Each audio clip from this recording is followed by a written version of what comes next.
আসসালামু আলাইকুম এভরিওয়ান, সবাই কেমন আছেন? আজকের ভিডিওটা একদম বিকাল থেকে শুরু করছি। আমার বর একটা শীতের জ্যাকেট অর্ডার দিয়েছিল, সেটা চলে আসছে। তো সেটাই প্রথমে আমি আমার বরকে ভালোই লাগছে। এটা মূলত অনেকদিন আগে অর্ডার দিয়েছিল, আমরাই রিসিভ করতে পারতেছিলাম না একটা সমস্যার জন্য।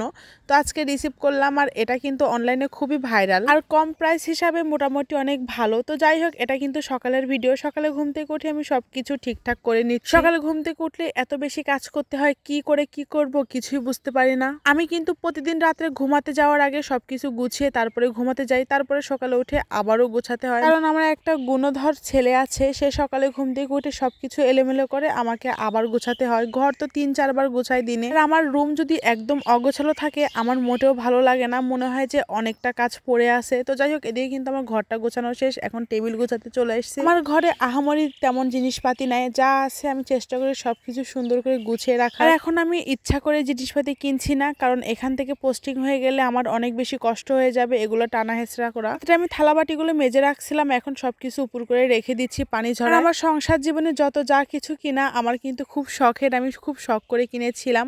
তো যাই হোক, তারপরে আমি ঘরটা ঝাড়ু দিয়ে নিলাম। আর এই তো আমার ছেলে ঘুম থেকে উঠে গিয়েছে, এখন সুন্দর করে একে রেডি করে নিব। আমার ছেলে ঘুম থেকে উঠলে আমাকে না দেখলে যেই কান্নাকাটি শুরু করে দেয়, ও আমাকে দেখে নাই তো কান্নাকাটি করতেছে, তাকে আমি সুন্দর করে সান্ত্বনা দিচ্ছি আর সুন্দর করে তাকে তেল সুন্দর করে দিয়ে দিচ্ছি। ভাবতেও অবাক লাগে সে ছোট আনিকা এখন কত বড় হয়ে গেছে। আপনারা বিশ্বাস করবেন, আমি যখন আমাদের গ্রামে যাই এখনো কিন্তু আমাকে অনেকে পিচ্চি বলে ডাকে, মানে একদম ছোট কালে যেভাবে ডাকতো না সেইভাবে ডাকে। আর এখন আমি বাচ্চাকে সুন্দর করে লালন পালন করি, তাকে সুন্দর করে গুছায় রাখি, সংসার গুছায় রাখি, মানে অনেক বড় হয়ে গেছি। তো এখন যাই হোক, এখন এত ঢং করে লাভ নাই, এখন আমি রান্নাবান্নার কাজে চলে এসেছি। মানে আমার সকালে কাজ শেষ, এখন দুপুরে কাজ করতে চলে এসেছি। আজকে মাংস রান্না করব। মাংসটা অনেক আগে ফ্রিজ থেকে নামিয়ে রেখেছিলাম, তাই তো সবকিছু রেডি করে নিয়েছি। আর হচ্ছে মুরগি রান্না করব আর সবজি রান্না করব। সবজির মধ্যে কিন্তু এই বড়িগুলা দিব, আমি কিন্তু সবজির মধ্যে এই বড়িগুলা দিই। আর এভাবে রান্না করলে সবজি অনেক বেশি মজা লাগে, কিন্তু কালকে সবজি রান্না করেছিলাম একটু মজা লাগে। মানে আমার রান্না মাঝে মধ্যে এত বেশি মজা হয় আর মাঝে মধ্যে এত বেশি খারাপ হয়, মানে কি বলবো, খাওয়াই যায় না। এদিকে আমি মাংসটা রান্না করে নিচ্ছি। আর এগুলো মরিচ দেখতে পাচ্ছেন না, এই মরিচ কিন্তু বোম্বাই মরিচ। এই মরিচ কিন্তু আমার খালার বাড়ি থেকে নিয়ে আসছিলাম। আর আমি কিন্তু কাউকে রান্না শেখাচ্ছি না, মূলত আমি কিভাবে রান্না করি সেটাই মূলত আপনাদের সাথে শেয়ার করি। আমি কিন্তু মুরগির মাংস বা গরুর মাংস অনেক সুন্দর রান্না করতে পারি, আপনারা হয়তো কালার দেখে বুঝতে পাচ্ছেন। খেতেও কিন্তু অনেক বেশি মজা হয়।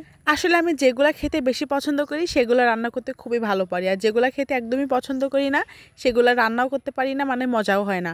এদিকে আমি মাংসটা কিন্তু অনেকক্ষণ কষিয়ে নিয়েছি, তারপরে আবার কষানোর জন্য পানি দিয়ে দিলাম। ওইদিকে মাংসটা হতে থাক, এদিকে আমি সবজিটা রান্না করে নিই। শীতের দিনে সবজি রান্না করতে কিন্তু অনেক বেশি ইজি হয়ে যায়, কারণ শীতের অনেকগুলো সবজি পাওয়া যায়, অনেকগুলো সবজি মিক্স করে রান্না করলে কিন্তু অনেক বেশি মজা লাগে।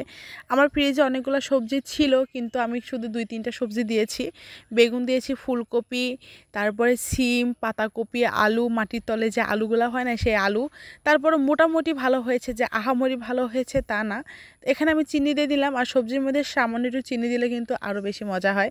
এখানে কিন্তু আমি ম্যাজিক মশলাও দিয়েছিলাম, তারপর আমি বড়িটাও দিয়ে দিলাম। এই বড়িটা সিদ্ধ হতে অনেক বেশি দেরি হয়, তার জন্য আমি আগেই দিয়ে দিলাম। আর এই কুমড়ি বড়ি কিন্তু আমাদের উত্তরবঙ্গের খুব পছন্দের একটি খাবার। আর আরেকটা আছে কুমড় দিয়ে বানায়, মানে মাসকালের ডাল আর কুমড়, ওগুলো খেতেও মজা লাগে, কিন্তু আমার মজা লাগে না। এদিকে আমার মাংসটা রান্না করা হয়ে গেছে, দেখতেই পাচ্ছেন কালারটা কিন্তু অনেক সুন্দর হয়েছে। একটু পরে উপর দিয়ে তেল ভাসবে। তো এদিকে আমি হটপটে রেখে দিলাম, এদিকে আমার সবজিটাও রান্না করা শেষ। আর আমার ভিডিওটা কেমন লাগে, যদি ভালো লাগে অবশ্যই লাইক, শেয়ার, কমেন্ট করবেন। আজকে এ পর্যন্তই। ভাত খেতে খেতে আপনাদের কাছ থেকে বিদায় নিচ্ছি। আল্লাহ হাফেজ।